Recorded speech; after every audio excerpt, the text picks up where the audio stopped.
2020년 새로운 한 해의 첫 주를 맞이했습니다. 새로운 마음과 결단으로 시작한 금년 한 해도 하나님의 크신 은혜와 평강이 여러분의 삶 가운데 늘 충만하시기를 주님의 이름으로 간절히 축원합니다.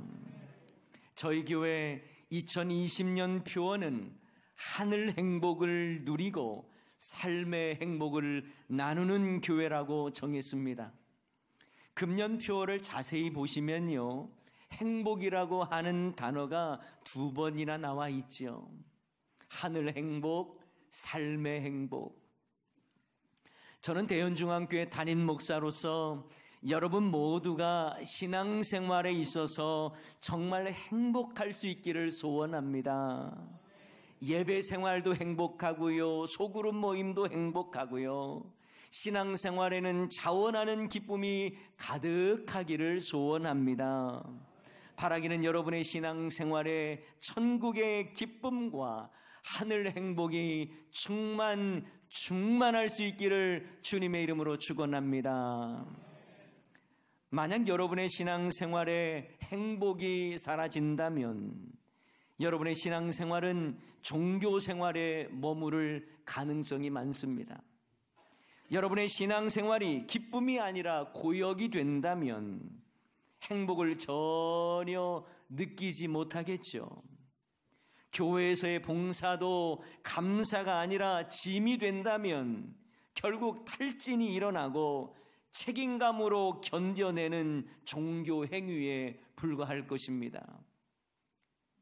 반면 여러분의 신앙이 행복하다면 기쁨과 감사가 넘쳐나고 혹여 어렵고 힘든 일이 있어도 주님 주시는 담대함으로 이겨낼 수 있습니다. 그래서 신앙생활의 행복을 아는 사람은요, 절망의 벼랑 끝에서도 기쁨의 산책을 할 수가 있다고 말할 수 있습니다. 그런데 많은 사람들은 아쉽게도 구원의 확신을 가지고 있다고 하면서도 구원의 기쁨을 누리지 못하는 사람들이 있습니다. 주님의 영광이 충만한 예배자의 삶이 중요하다는 것을 알면서도 그 영광의 기쁨과 행복을 누리지 못하는 사람들도 많습니다. 어떤 분들은요, 우리가 십자가를 짊어지고 살아가는데 무슨 행복이냐, 행복을 말하면 왠지 거룩하지 못한 것처럼 보이고 세속적인 것처럼 오해하는 경우가 있어요. 아닙니다. 하나님은 저와 여러분이 주 안에서 행복하기를 원하십니다. 마치 여러분의 자녀가 항상 행복하기를 원하는 것과 마찬가지예요. 하나님께서 여러분의 삶이 행복하기를 원하셔요. 그래서 여러분 모두가 주 안에서 행복해야 하는 것입니다. 특별히 2020년은 하늘 행복을 누리고 삶의 행복을 나눠줄 수 있는 저와 여러분 다 되시기를 주님의 이름으로 축원합니다.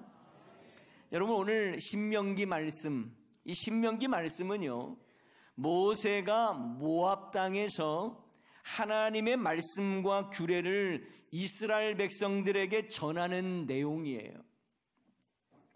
하나님이 광야에서 그들을 어떻게 인도해 가셨는지 그것을 기억하게 하고 하나님의 규례와 약속의 말씀을 재차 강조하는 내용이 바로 신명기에 담겨져 있습니다. 비록 모세 자신은요, 가나안 땅에 들어가질 못했어요. 그렇지만 이스라엘 백성들이 가나안 땅에 들어가서 거룩한 하나님의 백성답게 살게 하도록 모세는 그들에게 마치 유언처럼 하나님의 말씀을 전하고 있는 내용이 바로 신명기의 말씀입니다. 특히 오늘 신명기 33장 말씀은요, 모세가 죽음을 앞두고 이스라엘의 12지파들을 향해서 유언적인 축복을 선포하는 내용입니다. 그런데 모세는 12지파를 향해서 하나님의 말씀을 전하다가 오늘 26절부터 보면 다시 온 이스라엘 백성들을 향해서 하나님의 놀라우신 은혜와 축복의 말씀을 선언합니다. 자, 본문 26절 말씀을 우리 다 같이 한번 읽어볼까요? 26절입니다. 여수르니여 하나님 같은 이가 없도다. 그가 너를 도우시려고 하늘을 타고 궁창에서 위엄을 나타내시는도다. 아멘. 여기서 여러분 여수룬이라고 하는 말이 있죠. 이 말은요, 하나님께서 이스라엘 백성들을 향한 애칭과도 같습니다. 사랑하는 사람에게 부르는 말이 있잖아요. 여수룬이라고 하는 말은요, 성경 전체에 4번 나옵니다. 이 여수룬, 이 말은요, 올바른이라고 하는 의미를 지닌 히브리어의 야샤르라고 하는 단어에서 나온 거예요. 그래서 여수르는요, 하나님께서 자기 백성을 택하시고 의로운 백성이라고 부르실 때에 사용되었던 애칭입니다. 이사야 44장 2절도 한번 우리 읽어볼까요? 시작. 너를 만들고 너를 모태에서부터 지어낸 너를 도와준 여호와가 이같이 말하노라. 나의 종 야곱 내가 택한 여수르나 두려워하지 말라. 아멘. 하나님께서 택하시고 의롭다 하시면서 그들을 부르실 때에 여수룬이라고 하는 단어를 사용하셨습니다. 이런 점에서 저와 여러분도 하나님의 여수룬이라고 말할 수 있어요. 우리가 스스로 의로워서가 아니라 하나님께서 여수룬으로 택해 주시고 의롭다 여겨 주신 것이죠. 이게 얼마나 감사합니까? 여기에 우리가 행복한 이유를 발견할 수 있습니다. 바로 하나님께서 우리를 택하시고 의롭다 여겨 주셨다는 사실이 행복의 시작입니다. 여러분, 성경에 나오는 복이라고 하는 단어와요, 행복이라고 하는 단어를 살펴보면 공통점이 있습니다. 바로 환경에서 그 이유를 찾는 것이 아니라 하나님과의 관계에서 언급된 말이에요. 성경에서는요, 찬란하고 화려하고 편리한 환경을 주면서 복과 행복을 말씀하지 않습니다. 너희들이 잘 먹고 잘 살게 되었으니 복을 받았고 행복을 얻었다고 말씀하지 않습니다. 오히려 성경에서는 하나님과의 관계 속에서 복을 말씀하고 행복을 말씀하고 있다는 사실이에요. 그래서 시편 73편 28절 말씀에 보면 하나님께 가까이함이 내게 뭐라고요? 복이라고 말씀하세요. 하나님께 가까이 하는 것이 복이래요. 시편 128편 1절 말씀에도 보면 여호와를 경외하며 그의 길을 걷는 자마다 복이 있다고 말씀합니다. 오늘 본문에 나오는 여수룬이라고 하는 단어 역시 하나님과의 관계성을 잘 나타내주는 단어예요. 하나님께서 택하시고 의롭다고 불러주시는 거예요. 그러니 우리를 향해서도 여수룬이여라고 불러주신다는 그 사실만으로도 우리가 얼마나 행복한지 모릅니다. 이처럼 우리가 행복한 이유는 어디에 있어요? 주님과의 관계 속에 있는 거예요. 우리를 하나님의 백성으로 택해 주셨고 여수룬이라고 불러주시고 의롭다 여겨주신 주님 때문에 우리가 행복한 거예요. 지금 우리가 보고 있는 이 한글 개역 개정 성경에 보면요, 행복이라는 단어가요, 구약에서는 딱 2번 사용되었습니다. 그런데 이 두 단어도요, 히브리어 원어로 비교해 보면 서로 다른 단어예요. 자, 신명기 10장 13절 말씀에 보면 이런 말씀이 있어요. 한번 읽어볼까요? 내가 오늘 내 행복을 위하여 내게 명하는 여호와의 명령과 규례를 지킬 것이 아니냐. 내 행복을 위하여라고 하는 이 행복, 오늘 본문에 나오는 행복한 자라고 하는 이 말과 똑같은 단어처럼 보이지만 사실 신명기 10장에 나오는 이 행복이라고 하는 단어는요, 토브라고 하는 단어예요. 히브리어로 보면 좋은 것이라고 하는 의미입니다. 하나님께서 천지를 창조하시고 보시기에 심히 좋았더라. 이 좋았다고 할 때도 바로 토브예요, 토브. 그런데 오늘 본문 말씀인 신명기 33장 29절에 보면 행복이라는 단어가 나오긴 하잖아요. 이스라엘이여 너는 행복한 사람이로다 그랬죠. 그런데 여기에서 나오는 행복이라고 하는 단어는요, 에슈엘이라고 하는 단어예요. 그런데 이 에슈엘이라고 하는 단어는요, 시편 1편 1절에 나오는 복 있는 사람은 악인들의 꾀를 따르지 아니하며 할 때에 이 복 있는 사람, 이 복이라고 하는 단어도 바로 에슈엘이에요. 에슈엘. 그때의 복이 바로 행복입니다.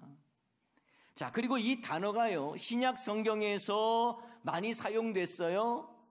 헬라어로 사용되었죠. 그런데 이 산상순에서 예수님이 많이 사용하셨어요. 복이 있나니 할 때.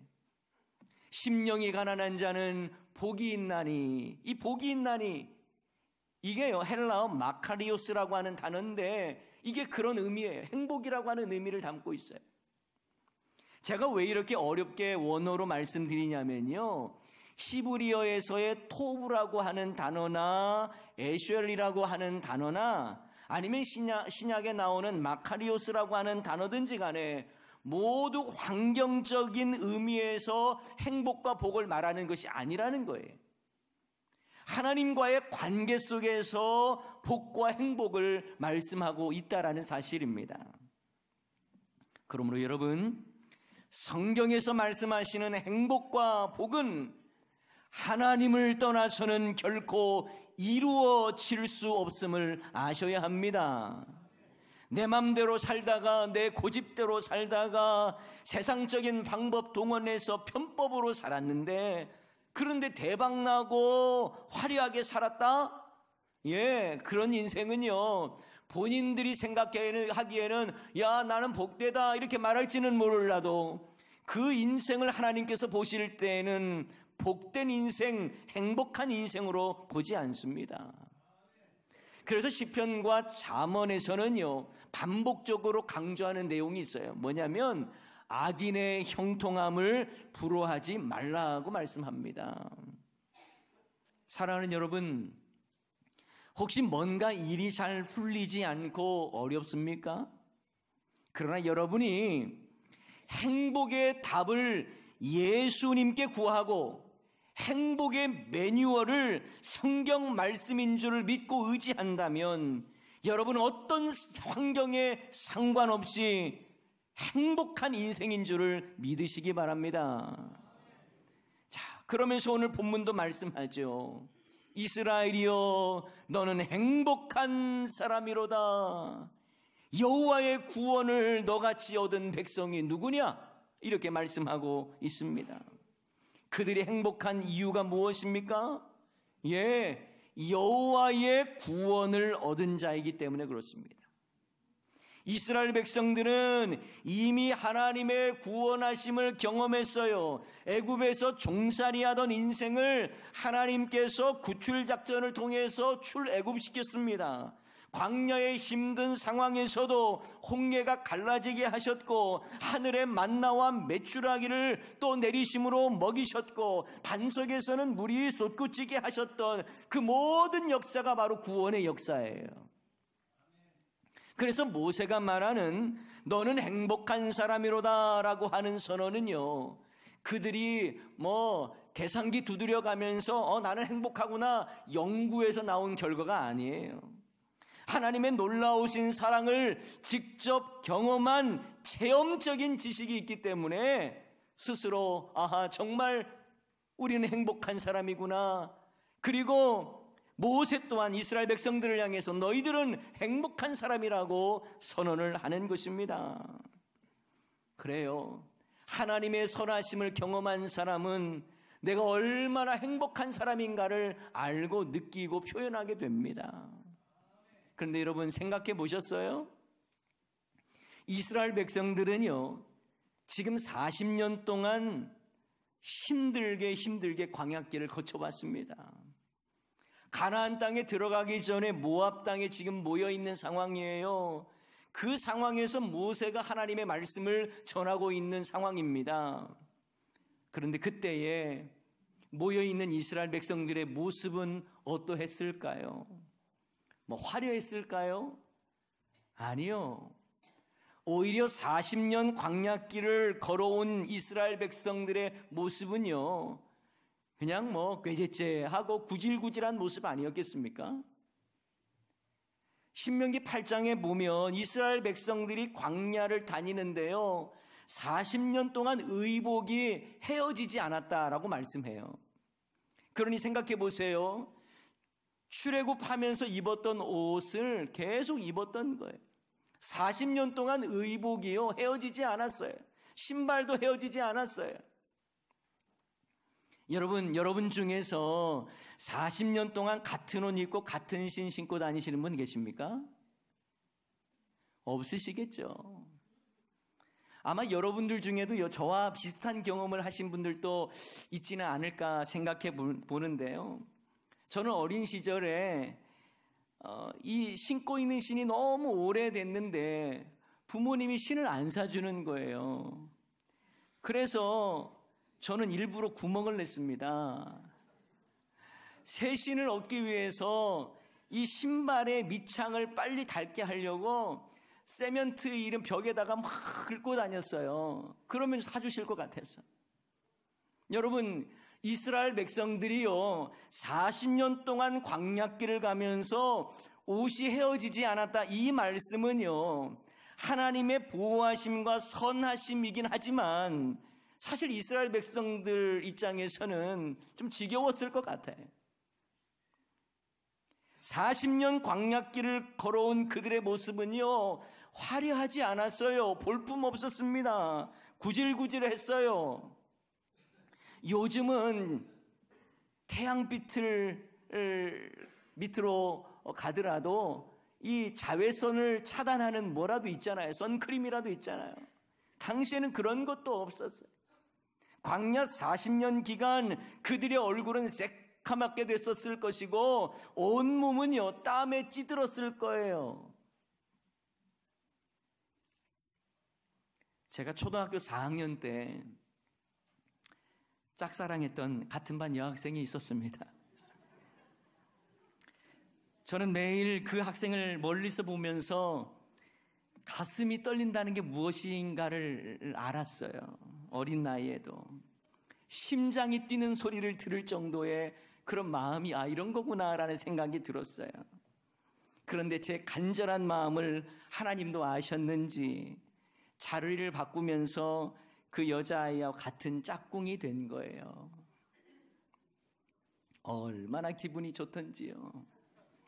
그런데 그렇게 좋아했던 마음이 한순간에 식어진 이유가 있었습니다. 바로 그녀의 목에 겹겹이 쌓여있는 때 두께를 보고 이 환상 같은 경우 완전히 깨어져 버리는 거예요. 경악을 금할 수가 없었습니다. 그리고 한 학기 내내 원인도 모른 채 맡아야 했던 이 고린내가 이 여인의 몸에서 나는 냄새라는 걸 알고 나서부터는 그때 그 좋았던 감정이 막 한순간에 무너져 버리더라고요. 내가 왜 이 아이를 먼 발치에서라도 좋아했는지 후회가 되기도 하고 그랬습니다. 지금 이스라엘 백성들 40년 광야길을 지나온 모습이 비슷하지 않았겠어요? 땀은 범벅이 되어 있고요, 40년간 헤어지지 않은 옷을 입었으니 얼마나 구질구질했겠어요. 그런데 그러한 그들을 향해서 모세는 선포합니다. 여수run이여, 너는 행복한 사람이로다. 여러분, 그들의 상황과 몰골과 환경을 보면 뭐가 그렇게 좋아 보인다고 그들을 향해서 너는 행복한 사람이다 라고 말하는 걸까요? 바로 구원 때문이에요. 그렇게 당당하게 말할 수 있는 것은 하나님의 구원을 경험했기 때문에 말하는 것입니다. 비록 그들의 모습은 초라하게 보이고 흠모할 만한 것이 없어도 구원의 은혜를 알기에 주님 때문에 기뻐하고 주님의 구원으로 인하여 나는 행복한 사람이라고 말할 수 있는 것이죠. 여러분, 하박국 3장 17절 18절 말씀 여러분 잘 아는 말씀이잖아요. 비록 무화과 나무가 무성하지 못하여 포도나무에 열매가 없으며 감람나무에 소출이 없으며 밭에 먹을 것이 없으며 우리의 양이 없으며 외양간에 소가 없을지라도, 다 같이 읽습니다. 나는 여호와로 말미암아 즐거워하며 나의 구원의 하나님으로 말미암아 기뻐하리로다. 아멘. 환경적으로 보면 이것도 없고 저것도 없고 아무것도 없어요. 그러나 나는 여호와 하나님 때문에 즐거워한다는 것입니다. 나의 구원의 하나님으로 말미암아 기뻐한다고 선포하는 거예요. 여러분, 지금 이스라엘 백성들이 행복하다고 말하는 이유는 얼굴에 광채가 나고 의복에는 향기가 나고 풍부하고 화려해서 행복한 사람이라고 말하는 것이 아닙니다. 몰골은 형편없고 자신들의 모습은 거지같이 초라한 행색일지라도 여호와의 구원을 경험한 사람이기 때문에 행복하다라는 것입니다. 사랑하는 여러분, 여호와의 구원을 아는 사람, 여호와의 구원을 경험한 사람은 내가 어떤 상황에 있을지라도 행복한 사람인 줄을 믿습니다. 남들보다 잘 살지 못하고 남들처럼 여유롭게 여행 한번 제대로 다녀오지 못하는 인생일지라도, 자식들 철마다 메이커 옷 사주지 못하는 사람이라 하더라도 나는 행복한 사람이라고 말할 수가 있어요. 왜요? 하나님의 구원을 경험한 사람이기 때문에 그렇습니다. 이스라엘 백성들도 몰골은 비참하고 초라하게 그지없고 땀내 범벅인 인생을 살아갔지만 하나님이 우리를 구원하시되 광야길에서도 지켜주시고 약속의 가나안 땅에 들어가기 동안 나를 보호하시고 내 생명을 지켜주셨고 굶지도 않았고 죽이지도 않으셨다고 하는 그 사실 앞에 감격하는 거예요. 그래서 너희는 행복한 사람이라고 말했을 때에 그들은 그것을 다 수용하며 인정할 수밖에 없는 것입니다. 사랑하는 여러분, 우리의 모습은 별 볼 일 없어 보일 때가 있습니다. 그러나 하나님이 나를 사랑하신다는 사실, 그리고 나를 살리시기 위해 이 땅 가운데 오셨고 예수님의 십자가로 인해 우리의 죄를 사해 주셨다는 것, 그래서 우리에게 구원을 주셨다는 것, 이보다 더 큰 행복의 이유가 어디 있습니까? 화려하지 않아도, 부유하지 않을지라도 우리가 행복한 사람이라고 말할 수 있는 이유는 무엇 때문이라고요? 구원 때문입니다. 하나님께서 우리를 여수룬이라고 불러주시고 우리를 하나님의 자녀 삼아주시고 구원해 주신 그 은혜를 생각할 때에 우리가 마땅히 행복해야 할 줄을 믿습니다. 이 행복의 이유를 마음속 깊이 새기십시오. 어떤 상황에서도 내가 행복한 사람이라고 하는 그 분명한 이유가 흔들려서는 안 되는 것입니다. 그래서 힘들고 어려운 상황에 있다 할지라도 당당하게 하늘 행복이 충만한 우리 모두의 삶이 되기를 주님의 이름으로 간절히 축원합니다.